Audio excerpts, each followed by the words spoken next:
matter.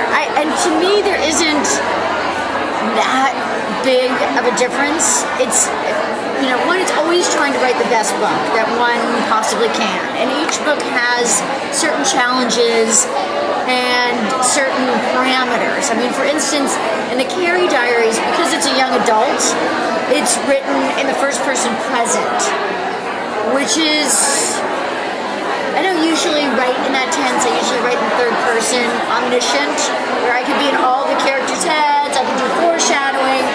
So in the first person present, you're only in that one character's head, and the character can't know anything in the future because they're not a psychic. So it's a little tricky in that way. You can't really have too much foreshadowing, and it has to be very in the moment and very immediate. But these are really technical aspects because first and foremost, it's always about telling a story, writing scenes, and hopefully having interesting characters and being, and inhabiting the characters. So those are the things that the novelist does, and that's something that you have to do with every book. The technical aspects may be different, but it's still you're still telling a story. Did you always know what Carrie's character was going to be like as her younger self? Well, I suppose it did. I had some very strong ideas about the character. I knew, for instance, that all of the characters in Sex and the City would be in New York in the 1980s. That was a really important time. I think for women, because it was a time when there was a huge influx of young women into the workforce, and it really changed our society, and it changed the way we think about women. And I think that the Sex and the City characters don't exist in a vacuum. They come out of that time where they have to fight for who we see that they are in Sex and the City. And in a way, at the beginning of Sex and the City, the characters, they almost feel they're a little bitter and they're a little bit angry because they did everything that women were supposed to do in the 1980s. And then in the 90s, they're in their 30s and they're still not married. So that's the conceit of Sex and the City. That's what launches all of it.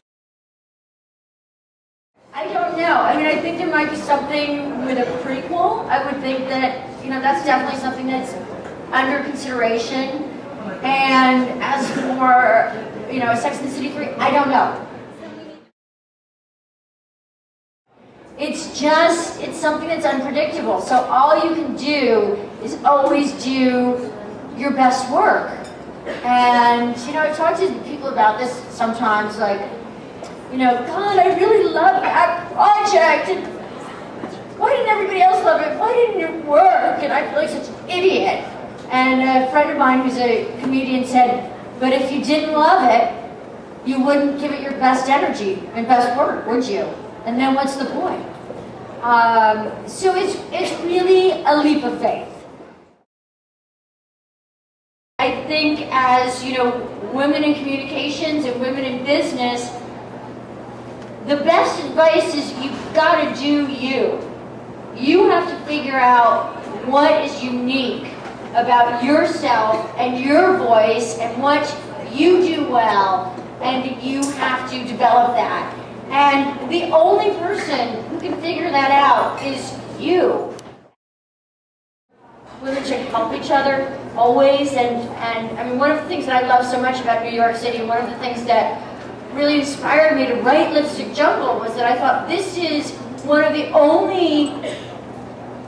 one of the few cities in the world where women kind of rule the city. This is a city where if you don't have women friends, you really will not survive in the city because the men are not going to take care of you here. And when it comes to business, I've always had so many women to talk about career issues and business issues and what to do, and it's it's like the camaraderie. That's what really makes the difference. It's it's not what people think it is. I mean it's everything's like mapped out. There's this board, and people write things out like, what about this? What about that?